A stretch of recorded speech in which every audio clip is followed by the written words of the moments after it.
Moses must take off his shoes. After Moses ran away from Egypt, he settled down in another land, got married, and had 2 sons. He lived far away from the mean Egyptians and from slavery, but that also meant he was far away from God's special children. During that time, the Pharaoh of Egypt, the one who tried to kill Moses, died. But the Israelites were still in slavery, and they groaned because of the hard slave work. Daddies always hear when their children cry out and are hurt and need help, right? And God, being the best daddy of all, heard his children, and it was time to help them. He remembered his covenant with Abraham, Isaac, and Jacob. He saw the children of Israel, and he understood. It was time for God to get Moses' attention. He needed Moses. God was going to send Moses back to Egypt. So one night, Moses was taking care of the sheep in the rocky desert mountains when he looked up and saw a strange sight. There was a big bush ahead of him that was ablaze with fire, crackling, sparkling, hot flames of fire. But wait, it wasn't actually burning up the bush. That's amazing, Moses thought. Why does that bush not burn up? I've got to get a closer look. So he turned off the path and went toward the bush. Just then, God called to Moses from the bush. "Moses, Moses." "Here I am," answered Moses, with a little shaking in his knees.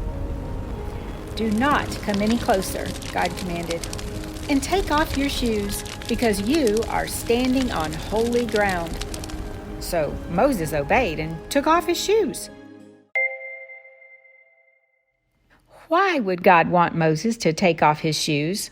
Let's think about it.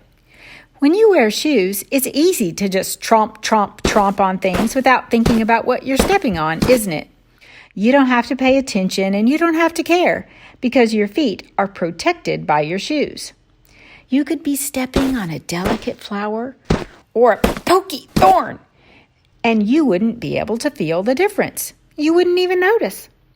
But when you aren't wearing shoes, you watch and you care about where you're stepping.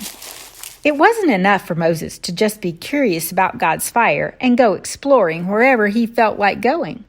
People who are only curious about something will probably just tromp on it. God was showing Moses that this place was a holy place, a special place where God himself was, so Moses shouldn't tromp on it. Moses needed to be humble and respectful and to trust God completely, without any defenses or any safety gear. To come closer to God's fire, to God, he had to be vulnerable and unguarded, with nothing to protect himself. So Moses took off his shoes. Remember that as you approach God yourself. First, you have to care and pay attention.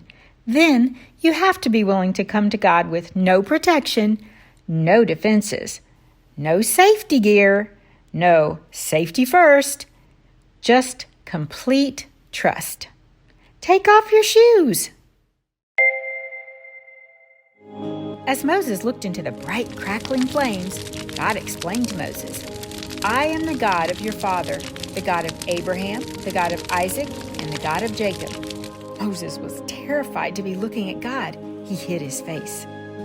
"I have seen how my people are being hurt," God continued.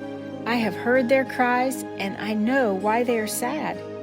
So I have come down from heaven to bring them out of Egypt and into a land so wonderful that it flows with milk and honey."